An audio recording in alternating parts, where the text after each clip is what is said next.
Hello and welcome to Give and Take, the virtues in life. And today's topic is intuitive eating.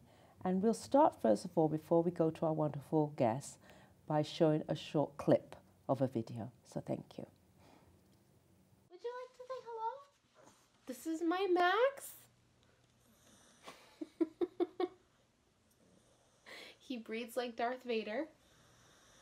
Here's a mistake most people make in health and wellness. If our goal is solely to manipulate our bodies to look healthy, as if there's only one definition of healthy and what that looks like, or attractive, as if there's only one definition of attractive and what that looks like, so that other people can enjoy looking at us, and thus it awards us more respect and love. If that's the line of thinking, both our body and our mind will unconsciously rebel. This is why I keep saying diets don't work. So diets don't work. And so welcome. If you'd love to introduce yourself to the viewers, you may do that now. Absolutely. So I'm Amanda Scarcella, and I am an intuitive eating and exercise coach. And essentially what I do is I help women in particular to have better relationships with food and exercise and their bodies by using things like depth psychology and spiritual wisdom, so that women don't feel tortured around food anymore and don't feel so much shame about their bodies and can go out and take over the world and live their purpose. Lovely. So now I get to look at your wonderful face. So welcome, Amanda. Yeah. So tell us, it's very interesting how you've integrated science and spirituality in regards to address this issue. So let's talk a little bit about how you decided to do this. Yeah, that's a really great way to put it, because there is science and there is spirituality, or I would say there's there's the spiritual and there's the practical, right? And both are important, and we need to find ways to integrate them. Right. So if I can indulge you with a little bit of my story and where that came from, because it wasn't a decision so much as the winding path of my life, right? So I was born into a very loving and well-intentioned, that's wonderful, but somewhat, I would say, body negative family. And as someone who just always was built thicker and thicker built, I got the message, even from the time that I was very young, that my body was wrong, my appetite was wrong, my desires were wrong, any enjoyment of food was wrong. And so by the time I was 10 years old, I was dieting. I mean, I was almost starving myself, really. And what ended up happening for most of my adolescent and adult life was what I would call a binge restrict cycle. Right. So I would restrict and restrict and restrict until I just absolutely couldn't take the deprivation anymore. And I was on what I call the diet roller coaster. And it was up and down and up and down.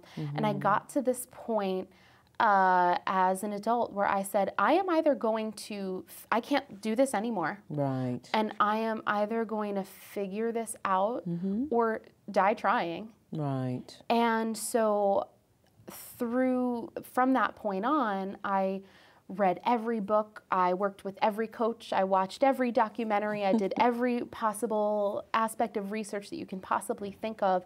And what ended up working for me is a three-pronged approach based on the wisdom of the intuitive eating and anti-diet movements. Okay.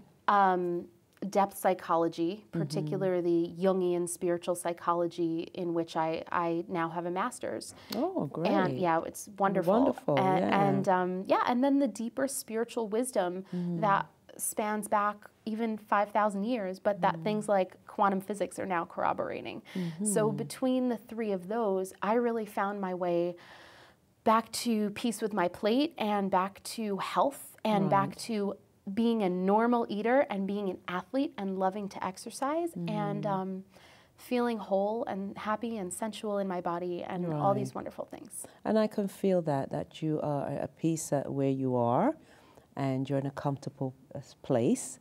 And so whatever is out there which is typical, there is no such thing really as typical, it's right. I mean, there's no such thing as normal. It's more typical, Because what is normal? Right. I mean, is skinny normal? Is medium size normal? What is it? It's just how we've been sort of like indoctrinated into a way of thinking and a way of looking and a way of doing. And so now we have to undo all of those indoctrinated thoughts and now begin to think for ourselves and do things according to our individual self and our authentic self. Yeah. Yes. Indoctrinated is a great word.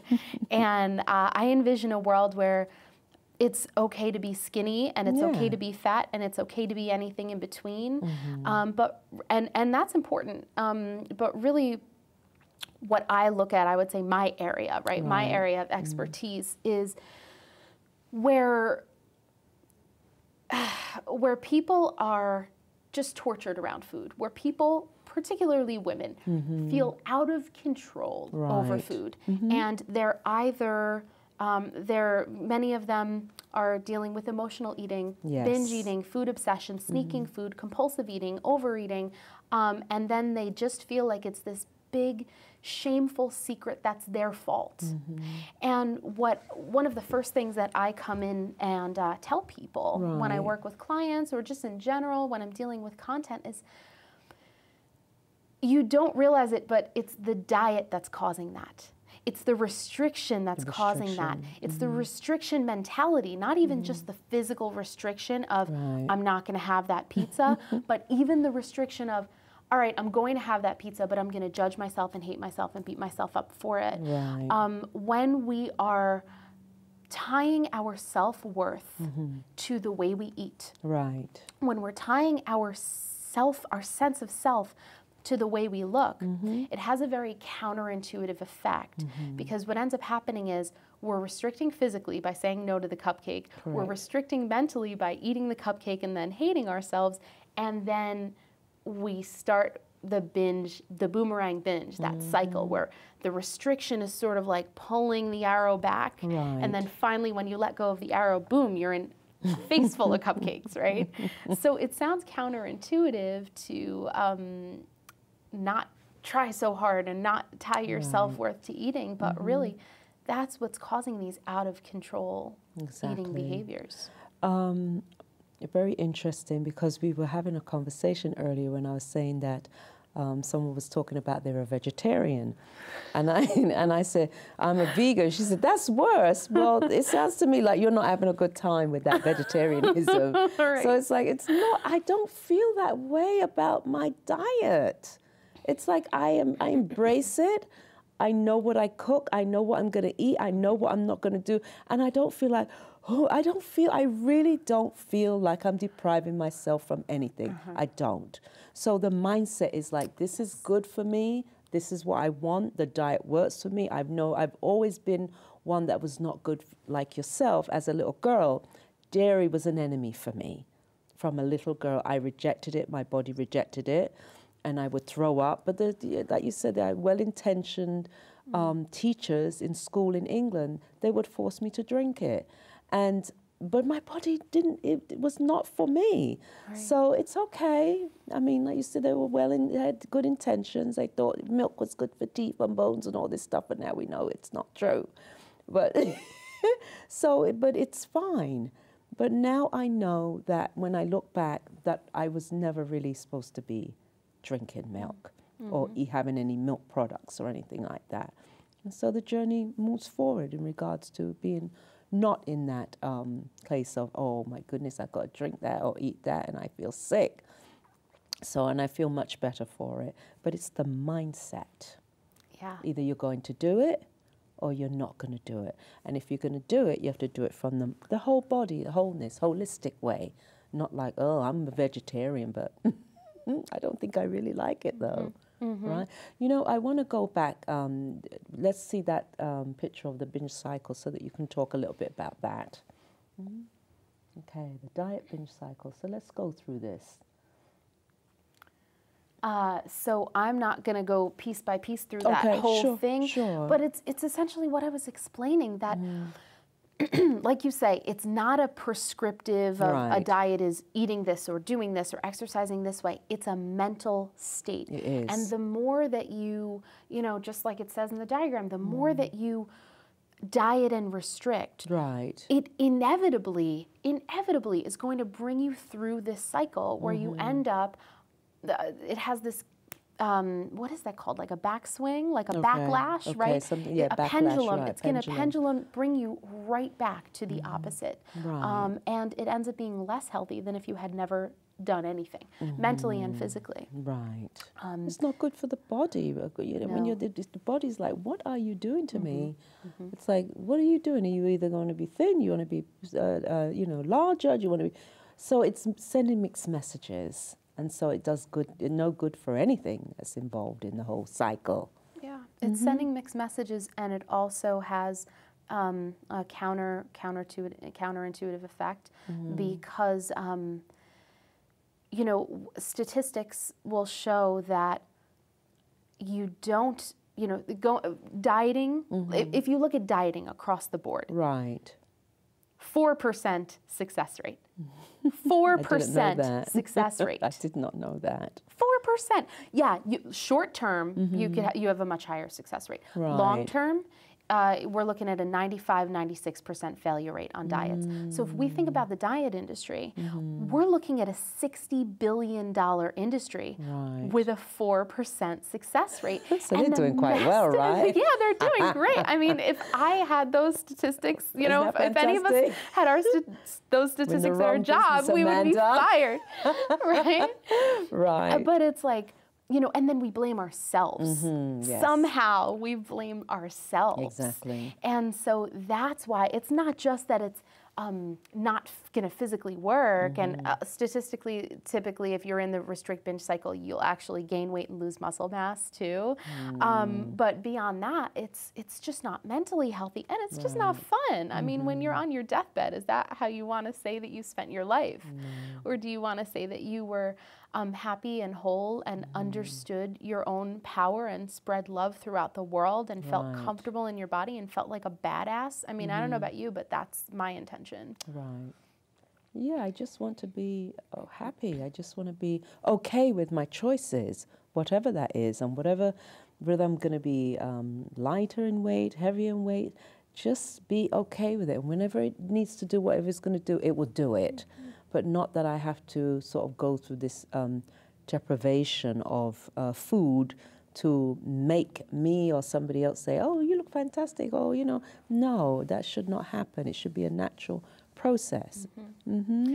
Right. And speaking of that, so we've spoken a lot about, I call it a three-prong approach, and we've spoken a lot about this first step, which is intuitive eating and really kind of the I hate being anti-anything, but for lack of a better word, anti-diet movement. In other words, stepping away from dieting, stepping away from tying what you eat to your self-worth so you're not stuck in that restrict binge cycle. But in addition to that piece of it, what you're reminding me of is it's not that we just resign to, it's not that we have no control and no way to determine how we want our health to be, how we want our health habits to be, how we want our eating and exercise to be. So that's where I bring in these other two pieces that have helped me immensely and now help my clients immensely. And that second one is depth psychology. So just to touch briefly on that. Yeah, let's talk about that, yes. Yeah. You're dealing with the unconscious mind, and you're looking at, I see the resonance in you. We are just like we're just kindred spirits here. I'm really enjoying doing this with you. But if we look at the unconscious mind, that's usually what's in the driver's seat. Usually the unconscious is running the show 80-90% of the time, depending on the person.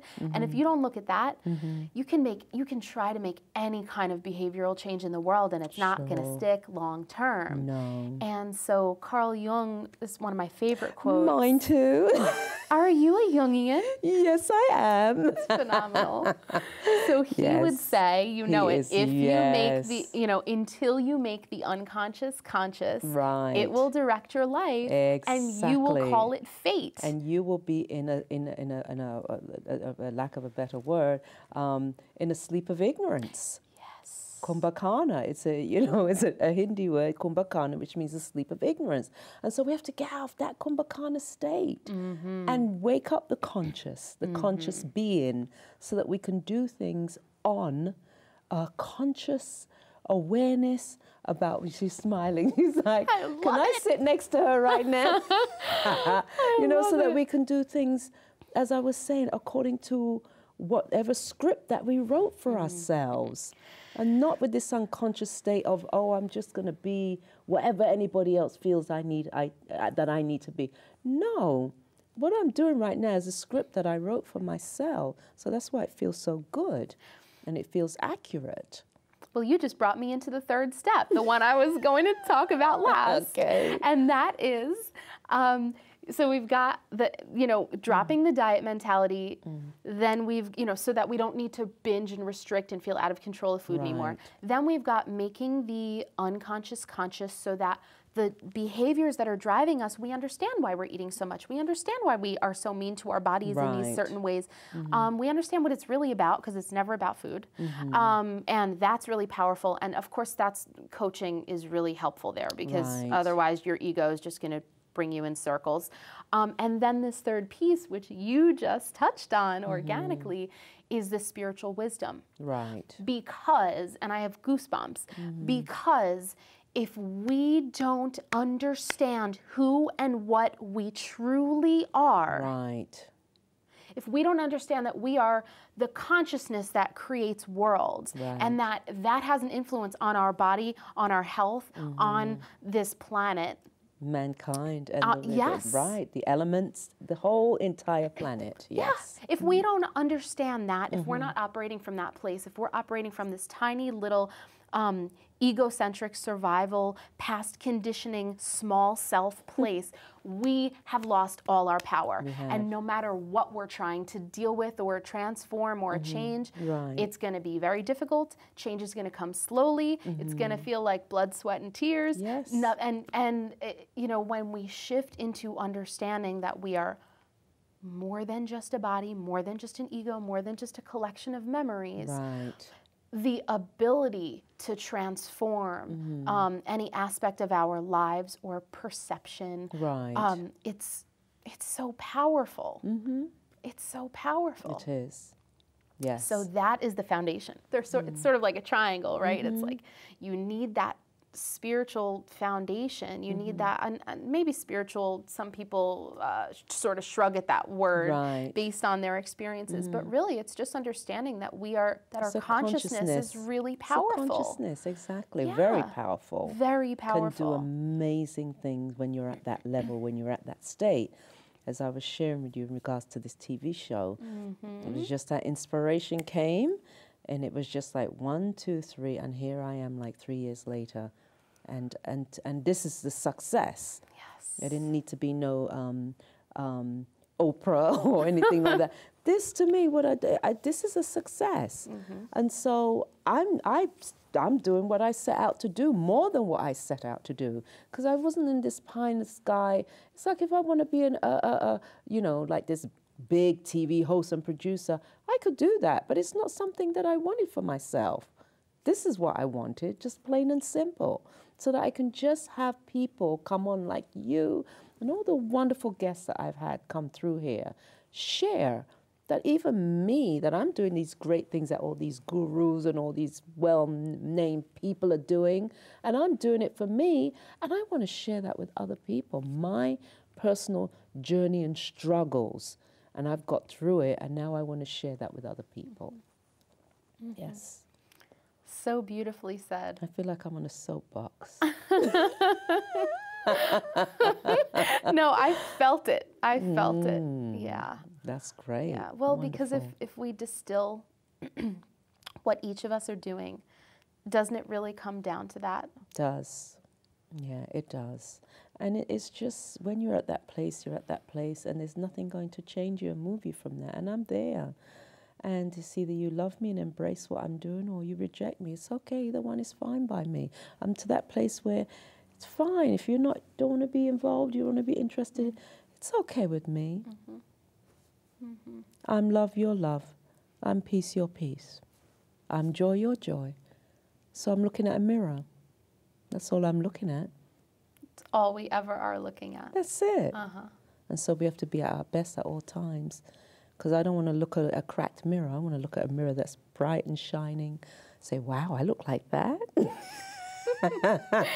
Well, and I would say, and you know this because Jung would also say, that there's a lot of power in loving and accepting those disavowed parts of ourselves that we've put in the shadow, that we've put into the personal unconscious. And often, you know, we're like, oh, this is great and shiny and this person's nice. But if we look at those other, those pieces that we shrug from and shriek from and find a way to open to that within ourselves and within others, that has been a huge transformation for a lot of my clients. And they've actually tied it back to, that's freed their eating.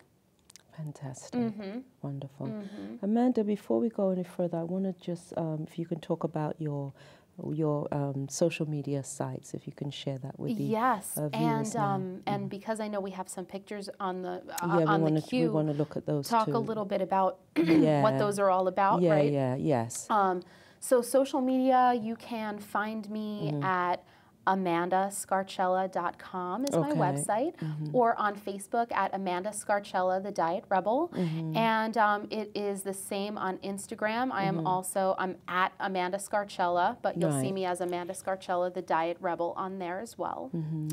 And so those are my social media handles. Excellent. And as far as the pictures that I brought from my trek. Let's look at the pictures. So, well, I just want to explain it, give a little background here. Sure. Oh, here's a nice one. You know, for most of my life, I felt so tortured in terms of not just food, but exercise. It just felt like such a drag. And one of the beautiful, beautiful things that has come to me through finding this work and this approach is that I love to exercise now. I consider myself an athlete. I can't get enough of it. And these are, you know, I never would have gotten there if I hadn't escaped diet mentality first. Because I would have been too busy beating myself up at the gym, hating myself and hating the treadmill, and, you know. Beautiful. So I went on a 240-mile solo hike and backpacking trip through the Sierra Nevada of California on the John Muir Trail. There she is. There I am at the top of Forester Pass. I think it's like 13,200 feet up there. That was an incredible And you did this on your own. I did this on my own. I made a lot of beautiful friends, but I did it on my own. Yeah. And, Great. And it just goes to show you that there's so much joy and fulfillment possible through the path of health and wellness and intuitive eating and intuitive exercise. It opens up to more than just, oh, I feel sane around food now and don't have to eat a whole tray of cupcakes. It opens up to the most life-giving, soul-stirring experiences you can possibly imagine. And it just, it's given me back so much more than peace with my plate. It's given me, between dropping dieting and not tying it with my self-worth, understanding my unconscious mind, and understanding who I am as a spiritual being, as a human being and a spiritual being, there's so much more wholeness in my life. There's so much more happiness. My relationships are different. My finances are different. The world is different. And for anyone out there who is struggling or confused or in pain around this topic, there is so much hope. There is so much hope for you. And not only is there hope for you, but this path that feels like a curse could end up being the greatest blessing of your life. It's lovely. And you do look well, Amanda, I must say. You do. You look very well. Your skin is nice and your hair looks nice. And so because you're taking care of the self as the self should be and who the self is, you're taking care of it. And so it doesn't matter. All the other stuff doesn't matter. And so you are an embodiment of what you're sharing with others. You're saying, look at me. I'm good. I'm okay with how I am, how I look. And I feel healthy. And we want to talk healthy. We want to be healthy. And whatever that healthy is not a skinny person. That's not healthy. I mean, do you see what I'm saying? It's like... Or it doesn't have to be. It doesn't have to be that. Let's say that. It doesn't have to be. And so you can be healthy in any body. Let me say that. You can be healthy in any body. And so it doesn't have to be you're the BMI and this and that and all that. And it goes based on, like you said, you knew that your body was a little thicker. That's it. That's your makeup. We're all different. Right. And we have, even with our genetics, we have a choice. That's it. We do have somewhat right, of yes. a realistic choice. But it's about it being up to us instead of, oh my goodness, if I don't have this, I'm not going to have respect and love and approval. Right. You get to that place where it's up to us, and that's where you actually do have the ability and the power to change your health habits and maybe even make some realistic, sustainable changes in the way your body looks. Right. So, before that point, it's just going to be the roller coaster. It's just going to be that yo-yo. Good for you, Amanda. Yeah. So, I do want you to just talk a little bit, because we're getting close, to the end of the show, just a little bit about what would you tell somebody who is watching this this show? What would you say to them in regards to what would be a good thing to do to get started? Yeah, great question. Thank you. Well, first I would just say stop blaming yourself. Don't feel so alone. Don't feel so ashamed. There is nothing wrong with you. You are already perfect. That is number one. Lovely. And then beyond that, a lot of the things that we can start implementing are things like, divorcing our body from our worth, divorcing what we put in our mouth that day from our worth, so that we can start eating a little bit more intuitively. Right. What does my body want? What does my heart and soul want? So I'm not depriving myself. Right. Can I eat when I'm hungry? Can I stop when I'm full? Can I enjoy the food while I'm eating it and really chew and really breathe? And some of these things can result in weight loss for a lot of people, by the way. That's a really great place to start. And I also would say, get a good coach.